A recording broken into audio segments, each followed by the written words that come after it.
Breaking news from just moments ago out of the NBA. We're not focusing on Game 6s. We are focusing on Darvin Ham. 2 years head coach Los Angeles Lakers was dismissed this afternoon. The news broke about 10 minutes ago as the Lakers have decided to move on from Darvin Ham after 2 seasons. Second consecutive year they've been bounced in the playoffs by the Denver Nuggets. As we welcome in our NBA insider, Adrian Wojnarowski. Woj, you just broke this story moments ago on X, Twitter, whatever you want to call it. Let's start there. Let's start with the timing of this. What can you tell us?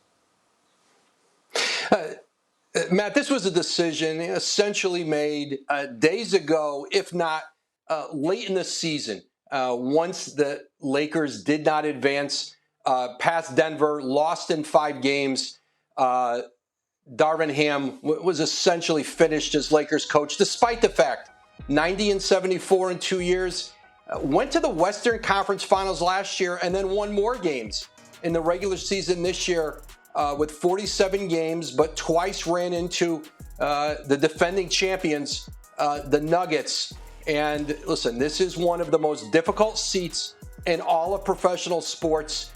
Judgment is harsh in that chair. Darvin Ham was brought to the Lakers to bring order, to bring structure, and advance to 2 postseasons. And again, a Western Finals, 2 in-season, 2 play-in tournament victories. But ultimately, the Lakers are going to make another coaching change.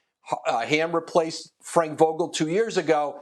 Darvin Ham's expected to be a head coaching candidate elsewhere in this league, whether it's in this cycle or in the future. But once again, that Laker job is open, and they'll start identifying candidates. You could expect names like Mike Budenholzer, who won a championship in Milwaukee, perhaps the most accomplished coach available on the market. And certainly there will be other candidates. The Lakers are still the Lakers, and they have the opportunity this summer to really improve this team. They've got 3 picks that they can use in trades. And, Darvin Ham, his successor, will be the beneficiary of what's expected to be a summer where the Lakers can really upgrade this roster around Anthony Davis and presumably, if and when they sign him back, of course, LeBron James. Yeah, you just mentioned Frank Vogel. He replaced him after a couple of seasons. Short stint for Vogel, short stint for Darvin Ham. You also said that it's one of the most difficult seats in the NBA. If I'm connecting the dots, Woj, to me it seems like this is a LeBron James difficulty situation with these coaches coming in and then getting bounced. This is a Lakers team that lived under Pat Riley and Phil Jackson forever. So what can you tell us about LeBron and his relationship with Ham that may have led to this today?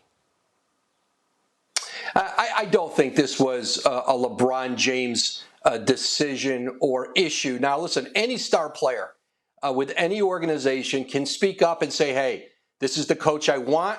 I want him to be here.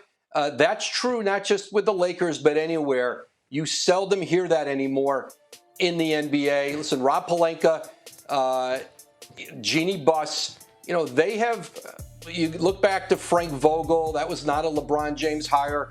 Certainly Darvin Ham was a coach that initially there was a lot of optimism around that relationship. But certainly this is a situation where I think the Lakers, they thought that they had better talent than the results produced. There's some certainly who might disagree with that, but they made the decision on Darvin Ham. And remember, they're going to owe him money on his contract, but with the new television revenue poised to come into teams, I think there's going to be an expectation that you may see, especially big market teams like LA, who in the past have not spent at the top of the market on head coaching candidates. Maybe that changes in this marketplace if there's somebody that they really want. In the juxtaposition here with this team, too, Anthony Davis, look, he's in his prime, probably starting the backside of the prime. And we know LeBron James' player option is at the end of his career. He said as much. So when you look at this Lakers job in totality, you've got 2 star players, one in Anthony Davis and LeBron at the end of his career. Let's start with LeBron's future and the player option. How might this job be viewed starting with LeBron and what's left in his tank? I think the expectation is that in one shape or another, LeBron James will be back with this Laker team. It probably includes declining that player option and then doing a new deal. And whether that's a 2-year deal, a 3-year deal, however they want to structure it.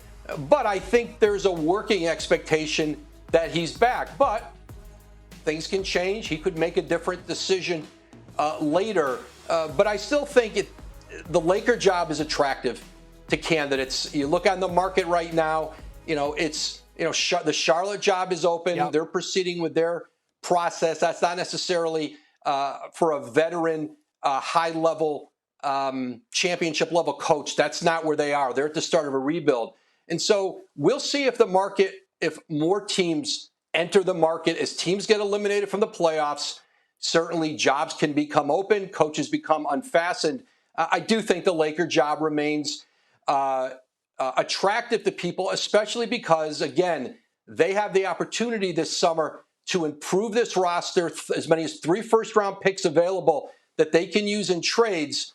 Darvin Ham, again, won't be the beneficiary of that. It'll be his successor. Oh.